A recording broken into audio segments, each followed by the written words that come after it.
Hello everyone. Today we are going to start with a new chapter of history, that is Muslim League and Lucknow Pact. Now what all things we are going to cover in this chapter is the factors and event leading to the formation of the Muslim League, objective of the Muslim League, impact of Muslim League on national movement and Lucknow Pact. अच्छा, ये chapter start करने से पहले what we are going to do is connect the previous 3 chapters with this chapter, क्योंकि ऐसा ना हो कि हम आगे पढ़ते जाएं और पीछे का सब भूलते जाएं. तो in this chapter we are going to connect the previous 3 chapters so that the story is clear to you. ठीक है, कहानी एक दूसरे से कनेक्ट करनी चाहिए. अब कहानी जो हमने पिछले चैप्टर्स में शुरू की थी वो शुरू की थी इंडियन नेशनल कांग्रेस के फॉर्मेशन से, विच हैपेंड इन 1885. तो क्या हुआ? इंडियन नेशनल कांग्रेस का गठन हुआ. ठीक है, formation of the Indian national Congress and the growth of nationalism, कैसे देशभक्ति की भावना जागी लोगों में. ठीक है, जो दूसरा चैप्टर हमने कवर किया वो था the first phase of Indian national movement. वो कब से था? 1885 से लेकर 1905 तक. ये था first phase of Indian national movement. अब ये हमने डिस्कस किया था कि ये फेज था मॉडरेट्स का. ठीक है, जो तीसरा चैप्टर हमने किया था वो था second phase of Indian national movement, और वो शुरू हुआ 19 लेट्स पुट इट, यहाँ पे हम इसको 7 कर देते हैं. ठीक है, और यहाँ कर देते हैं 1905 से लेकर 1916 तक. ठीक है, ये था second phase of Indian national movement. ठीक है, तो हम आ गए 1916 तक.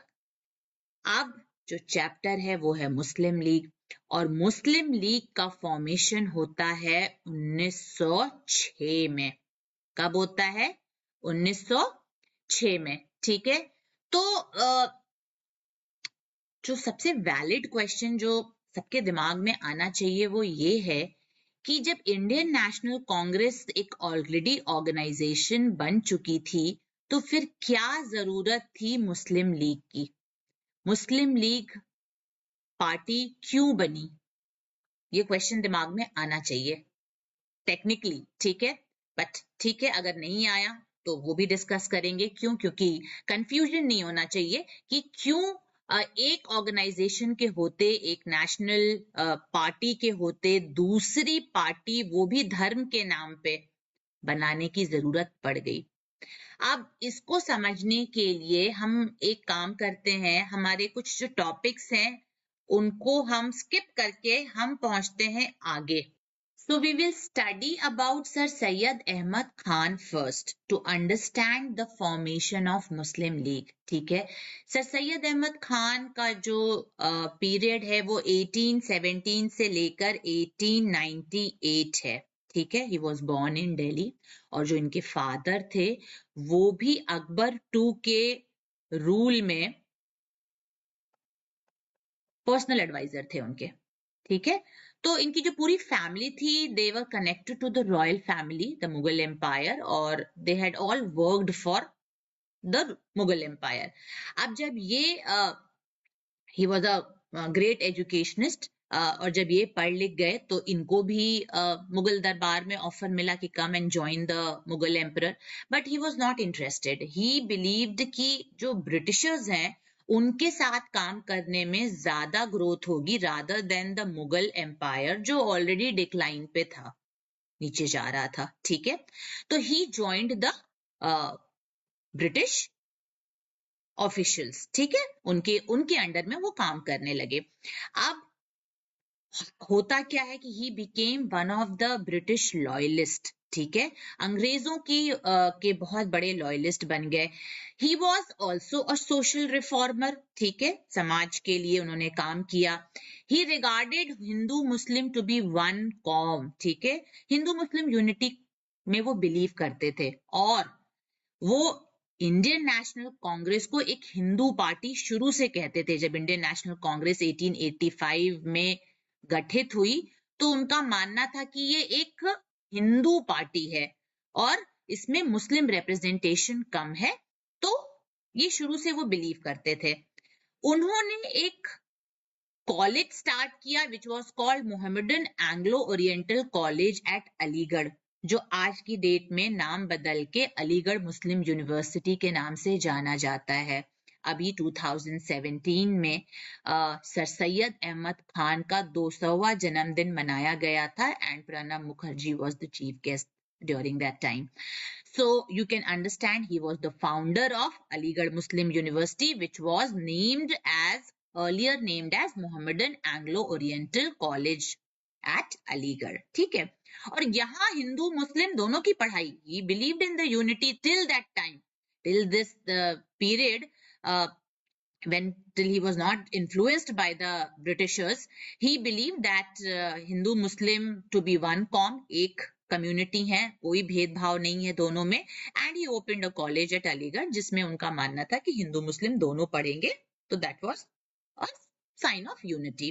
ठीक है, but what happened in the later years, Mr. Beck became the principal of this Mohammedan Anglo-Oriental College and he believed that Hindu-Muslim unity is not possible. He believed that Anglo-Muslim unity is possible. Britishers and Muslims can unite, but not the Hindus and Muslim. It is not possible. He believed that Hindus were in majority in India and they will always dominate the Muslim. So, the presence of British would guarantee the welfare and progress of the Muslims. तो ये बात sir Syed Ahmad Khan को समझ में आने लगी और ये बात उनको जब समझ में आई तो ही बिकेम एंटी हिंदू, और उनका था कि अगर मुस्लिम्स ने ब्रिटिशर्स को सपोर्ट नहीं किया तो मुसलमानों का नुकसान है इसमें. So sir Syed Ahmad Khan declared that if Muslim would support British then the British would reward them with government jobs and special favours. तो इस बात के लिए उन्होंने लोगों को जोर दिया कि instead of getting closer to the Hindus, it is the duty of the Muslim to be loyal towards the Britishers. और ब्रिटिशर्स तो ये चाहते ही थे, उनका बड़ा क्लियर मकसद था कि डिवाइड एंड रूल पॉलिसी अपना के हिंदू और मुस्लिम को अलग अलग करके जो इंडियन नेशनल मूवमेंट है उसको कमजोर कर देना, और यही हुआ. It was one of the policies of the British government to ensure that there is no unity continued between the Hindus and Muslim in order to stop the Indian national movement, growth of the Indian national movement. तो ये role था sir Syed Ahmad Khan का. अब sir Syed Ahmad Khan चले जाते हैं 1898 में, इनकी डेथ हो जाती है, लेकिन मुस्लिम लीग का फॉर्म होती है 1906 में. अब लोगों को जब बंगाल का पार्टीशन होता है, will come back to the map here, if you can see the map, this is the map. Bengal was divided between Eastern Bengal and Western Bengal. Eastern Bengal Muslim majority area था और Western Bengal क्या हो गया था? हिंदू. ठीक है, this was Hindu dominated area. ठीक है, अब जब ब्रिटिशर्स ने बंगाल का विभाजन किया तो उन्होंने ये क्या कहते हैं एक्सप्लेनेशन दिया कि ये बंगाल का जो रीजन है, जो प्रोविंस है, वो बहुत बड़ा है और क्योंकि बड़ा है इस वजह से एडमिनिस्ट्रेशन पर्पस से इसको चलाने में दिक्कत आ रही है. यही कारण है कि हम इसका विभाजन कर रहे हैं. We are dividing the Bengal into eastern Bengal and western Bengal. और ये भी सुनिश्चित किया कि मुसलमानों को कन्विंस करें कि उनको उनके प्रोविंस दिया जा रहा है जिसमें वो मेजॉरिटी में हो, ताकि उनके फायदे की बात, उनके हित की बात वो अपने कम्युनिटी के लोगों के डेवलपमेंट की बात सोच सकें और कर सकें. और इस पे मुस्लिम्स काफी खुश भी हुए उनको लगा कि भाई ये तो बहुत अच्छी चीज हुई है, हमारे पास एक अपना प्रोविंस होगा जहाँ पे हमारे लोग होंगे, हमारी बात सुनी जाएगी, हमारे लोगों की जॉब्स की बात हम करेंगे, उनके डेवलपमेंट की बात करेंगे, कम्युनिटी की ग्रोथ की बात करेंगे। तो ये बात सुन के मुसलमान बहुत खुश थे, ठीक है। अब but the Hindus were not happy in the sense that the United Bengal was Hindu dominated, ठीक है। और जो इंडियन नेशनल कांग्रेस थी, उनका ये मानना था कि इसको पार्टीशन करने से जो इंडियन नेशनल मूवमेंट है वो वीक पड़ जाएगा। क्यों?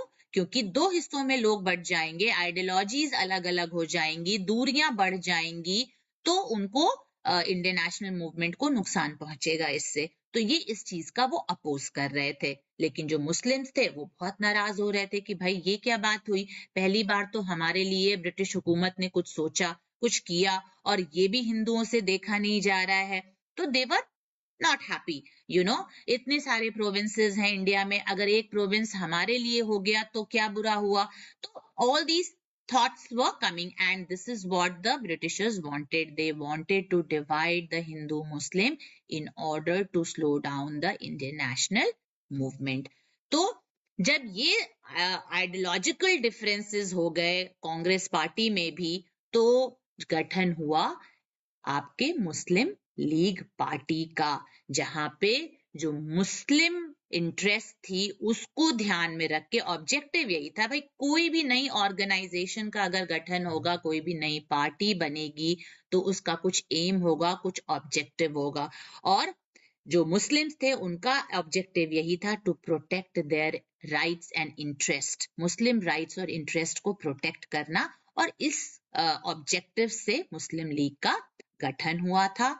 तो ये रीजन था जो हमने शुरू में डिस्कस किया कि इंडियन नेशनल कांग्रेस के होने के बावजूद ऐसा क्या हुआ कि एक नई पार्टी जो धर्म के नाम पे बनी, उसको बनाने की जरूरत पड़ गई। And of course the reason was partition of Bengal, and the Britishers supported the formation of the party, and a new party was formed. Okay, now we'll come back. Factors and event leading to the formation of the Muslim League. Kaise formation hua? So the first factor for the formation of the Muslim League was loss of sovereignty by the Mughal rulers. Now before the Britishers came to India, the Mughals were ruling. Most of the rulers were followers of Islam, and the Britishers defeated these rulers, and then they, occupied their place. So the Muslim rulers were anti-British, okay, and they joined the Wahhabi movement. If you see this movement, that was the movement to end the British rule in India, okay. So they stood up against the Britishers in revolt of 1857, if you remember the first chapter. And so the British became very, very hostile towards the Muslims, okay. But in 1870, after 1870, there was a change in attitude towards the Muslim in the Britishers, ठीक है। क्या change था? There was a change in heart, ठीक है। They wanted to control the national movement. अब national movement को control करना आसान था नहीं, क्यों? क्योंकि हिंदू और मुस्लिम दोनों यूनाइट होके national movement में participate कर रहे थे। तो उनको एक चीज समझ में आई कि जब तक हम हिंदू और मुस्लिम को डिवाइड नहीं करेंगे, तब तक ये नेशनल मूवमेंट कमजोर नहीं पड़ेगा। So they started sowing the seed of disagreement and disunity between the two communities, ठीक है। उनको उनके एक दूसरे को लड़वाने का काम शुरू किया, एक दूसरे के प्रति भड़काने का काम शुरू किया, ताकि दोनों कम्युनिटी में एक दूसरे के प्रति हेट्रेड पैदा हो जाए। तो that was one of the factors for the making or the formation of the Muslim League. Now the second reason was divide and rule policy of the British. वो तो शुरू से ये रूल फॉलो कर रहे थे, उनको तो पता था कि अगर हिंदुस्तान को रूल करना है लंबे समय तक, तो ये पॉलिसी हमेशा काम करेगी। दो बड़ी कम्युनिटीज हैं हिंदुस्तान में, मुस्लिम और हिंदूज, इनको अलग अलग रखो एक दूसरे से, इनको यूनाइटेड मत होने दो, तो हम सक्सेसफुली लंबे समय तक हिंदुस्तान पे राज कर सकते हैं। सो Help and financial aid was given to Urdu medium schools, both primary and secondary schools.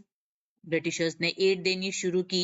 Wrong history was taught. Now there were many communal historians जो ये बिलीव करते थे कि the history is divided into two parts, that is Hindu history and the Muslim history. Hindu history of course the Hindu rulers who ruled during the Delhi sultanate and the Muslim rule who were the foreign invaders. तो इस तरह की wrong history, and they were foreign invaders, they did not belong to India, these Muslims. So all kind of wrong history was taught. So that also sowed the seed of, people didn't accept, the Hindus didn't accept them as their own people, and there was lot of discontentment among the two communities. ठीक है. British tried to convince Muslim and justify the partition of Bengal. A partition of Bengal को करने का जो इरादा था वो बहुत क्लियर था कि भाई इंडियन नेशनल मूवमेंट को वीक करना है, उसको स्लो करना है, और वो तभी होगा जब आप ये जो नेशनलिस्ट लीडर्स हैं उनको अलग अलग बांट दीजिए. और उन नेशनलिस्ट लीडर्स में हिंदू और मुसलमान दोनों आते थे, तो जो एकजुट होकर लड़ रहे थे अंग्रेजों के खिलाफ. तो उन्होंने इस चीज को जस्टिफाई करने की कोशिश की, पार्टीशन को जस्टिफाई करने की ये कोशिश की कि हम मुस्लिम को उनका मुस्लिम प्रोविंस दे रहे हैं जो उनके फायदे के लिए है. वो वहां पे मेजॉरिटी में होंगे तो उनको अपने बात रखने का मौका मिलेगा, उनको अपनी बात कहने का मौका मिलेगा अपनी प्रोविंस में. तो and that would not be possible if they would have stayed in the undivided Bengal. So Hindu would not be able to give them the chance to be in majority, since they were in majority, and that would always lead Muslims into minority in the undivided Bengal. ठीक है. They treated Hindu, Muslim and Sikhs as separate communities and accepted their separate communal leaders. तो जो बीज थे division के और भेदभाव के और हेट्रेड के, वो ऑलरेडी बो दिए गए थे और हिंदू मुसलमान एक दूसरे को अपना दुश्मन देखते थे. ठीक है.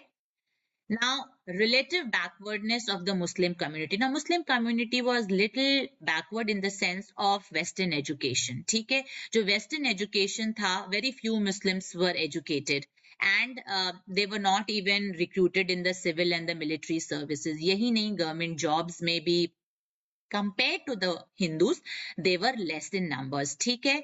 And of course, they didn't have any, involvement in any kind of organized industries or business. So ये shortcoming थी Muslim community की, which the Britishers tried to encash. ठीक है. उनके backwardness का फायदा उठाया उन्होंने.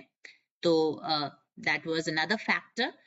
Of course, we've already discussed the role of Sir Syed Ahmad Khan and Aligarh politics. तो इनका तो रोल बहुत बड़ा है, क्योंकि इन्होंने जो ये बोल के चले गए, उसके बाद जो इनके लोग थे मुस्लिम कम्युनिटी, वो इनकी बात को फॉलो करने लगी. After the partition of Bengal ये मानने लगी कि भाई कांग्रेस तो हिंदू organization है, and Britishers are the people whom we should support because they are the one who will reward them with government jobs, and they will also provide them with special favors. ठीक है.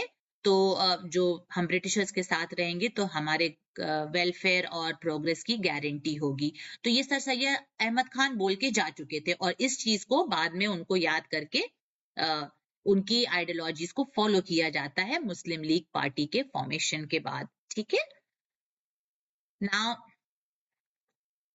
Erroneous understanding of history. लोगों की जो history की understanding थी वो बहुत haywire थी. Like I told, there were other communal historians who had divided the history into Hindu and Muslim. So British divided Indian history into Hindu and Muslim, and it was just not British, the other communal historians also did this. So the period of Turks, Afghans and Mughals were called the Muslim rule, and the period of Shivaji, Rana Pratap, they were called as the Hindu rule. अब शिवाजी और राणा प्रताप को national hero के तौर पे देखा जाता था, और औरंगजेब और अकबर को फॉरेन इन्वेडर्स के रूप में दिखाया, प्रोजेक्ट किया जाने लगा कि ये विदेशी थे और ये इन्वेडर थे, ये लूटने के मकसद से ही हिंदुस्तान आए थे. वो तो अलग बात है कि राज्य करने लगे. ठीक है. And Hindus and Muslims were taught that Muslim rulers were plunderers. ठीक है, ये दिमाग में लोगों के डाला गया कि ये मुसलमान आए थे सिर्फ प्लंडर करने के लिए, but it was not the fact. Nadir Shah और अहमद शाह अब्दाली के अलावा ऐसे बहुत ही कम रूलर्स थे जो प्लंडर के मकसद से आए थे हिंदुस्तान और हिंदुस्तान को लूट के गए. British never highlighted about the composite culture seen in our country. अब हमारी कंट्री की ब्यूटी यही थी कि हिंदू और मुस्लिम यूनाइट होके एक साथ बिना किसी मतभेद के रहते थे. तो वो जो ब्यूटी थी हमारी कॉम्पोजिट कल्चर की, वो ब्रिटिशर्स ने कभी हाईलाइट नहीं की, और जो कमियां थी उसको हाईलाइट करके डिवाइड एंड रूल पॉलिसी के तहत हिंदू और मुस्लिम को अलग करके रखा उन्होंने बहुत लंबे समय तक. ठीक है, so they created a rift between two communities, that is Hindus and Muslims. Now, communal bias was propagated through poetry, drama, novel, short stories, and newspapers. So these, things became the medium of propaganda to, create a difference between Hindus and Muslims.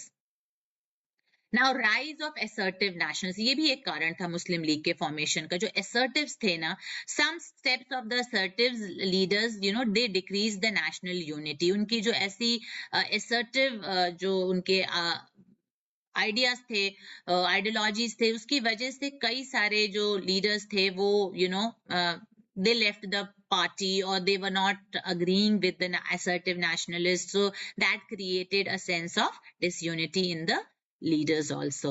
Speeches and actions of few assertive leaders annoyed some of the sections of the Indian society, क्योंकि इतनी aggressive आप speeches देते थे जिसमें साफ साफ लगता था कि आप हिंदू और मुस्लिम को डिवाइड करने की बात पे ज्यादा जोर दे रहे हो बजाय देश को आगे बढ़ाने की या इंडियन नेशनल मूवमेंट के फेवर में. तो एग्जाम्पल्स जो थे वो propagation of Shivaji and Ganpati festival. तो इस टाइप के फेस्टिवल्स को आप प्रमोट कर रहे थे जिसमें कि मुसलमान अपने आप को लेफ्ट आउट पाते थे. उनको लगता था ये तो हमारा धर्म नहीं है, तो हम कैसे इस प्रोसेशन में या इस फेस्टिवल में हम पार्टिसिपेट करें. तो they always used to feel left out. Then dips in the Ganga. याद है बंगाल का विभाजन पे हिंदूज गंगा में डिप कर रहे थे. तो it didn't appeal to the Muslims were not very happy with these gestures. So this also led to the formation of the Muslim League. तो एक नई पार्टी के गठन के ये कारण बने, और these were the reasons. Now, economic backwardness of the country. Economic backwardness of the country also increased the growth of communalism in India. अब economic backwardness का जो कारण था वो तो ब्रिटिशर्स थे. ठीक है, इकोनॉमिक बैकवर्डनेस से क्या हुआ, अनएम्प्लॉयमेंट हुआ. जो एजुकेटेड यूथ थी उनके पास जॉब्स नहीं थे, और जब जॉब्स कम थे तो लोगों ने क्या डिमांड करना शुरू किया, रिजर्वेशन, कि अब हमें on the basis of religion आप हमें जॉब्स दीजिए. और अंग्रेज तो यही चाहते ही थे. They took advantage of that situation to push that theory of divide and rule. उनको लगा कि ठीक है, हम उनको इस तरह से अलग कर करके जब नौकरियां देंगे तो वो अपने आप हमारे लॉयल बन जाएंगे. तो the Indian fail to realise that British were themselves responsible for the economic backwardness of the country. तो उसमें किसी और का दोष नहीं था, अंग्रेज रीजन थे, और वो ही कारण बन के आए for the economic backwardness, and they applied the policy of divide and rule. ठीक है, तो now comes the Hindu Urdu controversy. जो यूनाइटेड प्रोविंस था उत्तर प्रदेश, आज का प्रेजेंट डे उत्तर प्रदेश तब कहलाता था यूनाइटेड प्रोविंसेस. ठीक है, वहां पे Urdu was the court language. जैसे सारे ऑफिशियल काम, सरकारी काम उर्दू में होते थे, जितना भी पेपर वर्क होता था.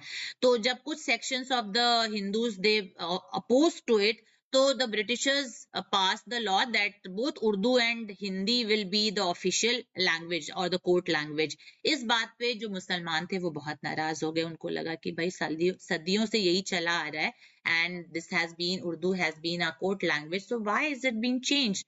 So on April 8th, 1900, the British government instructed that Hindi and Urdu both should be used. Muslims opposed to it, and this worsened the relation between the two communities. इससे इन दोनों के रिश्ते, हिंदू और मुसलमान दोनों के रिश्ते और खराब होते चले गए. ठीक है, now the objective of the Muslim League, क्या objective था? Objective था to promote a feeling of loyalty towards the British government, ये हम पहले ही डिस्कस कर चुके हैं भाई। किसी एम, किसी मकसद से कोई भी संस्था शुरू की जाती है, तो मुस्लिम लीग शुरू करने के कारण तो हमने पढ़ लिए, द 8 रीजंस। बट ऑब्जेक्टिव क्या था? ऑब्जेक्टिव ये था कि हम लॉयल रहेंगे ब्रिटिश गवर्नमेंट से। क्यों? क्योंकि अगर हम लॉयल रहेंगे तो हमको बेटर जॉब्स मिलेंगी, हमारे वेलफेयर की बात होगी, हमारे प्रोग्रेस की बात होगी, और वो वही कर सकते हैं, वो थे ब्रिटिश हुकूमत। ठीक है। सो the Indian Muslims, British government amongst the Indian Muslim, and to remove any misconception regarding the intention of the government in relation to the Indian Muslims. Now they wanted to protect and advance the political right and interest of the Muslim. तो obviously political right और interest Muslims के Indian Muslims के वो protect करना चाहते थे। इस उद्देश्य से मुस्लिम लीग का गठन किया गया।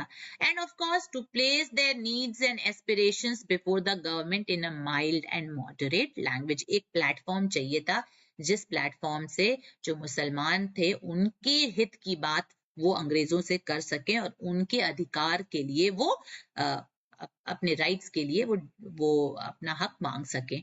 तो इसके लिए उन्होंने मुस्लिम लीग का गठन किया था। ठीक है। So these are the objectives. Now another objective is to promote friendly relationship between Muslims and other community of India and to prevent the rise of opposition between them. ये भी मानना था कि भाई हमारी अपनी पार्टी होगी, हमारे अपने लोग होंगे, satisfied होंगे, तो हम दूसरे communities के साथ भी एक better relationship रखेंगे। ठीक है। To promote social and economic interest of the Muslims and to secure a rightful place for the Muslims in the Indian society and economy. तो ये सारे कारण थे, ऑब्जेक्टिव्स थे, कारण तो नहीं, ये सारे उद्देश्य थे जिसकी वजह से मुस्लिम लीग का गठन हुआ 1906 में। ठीक है।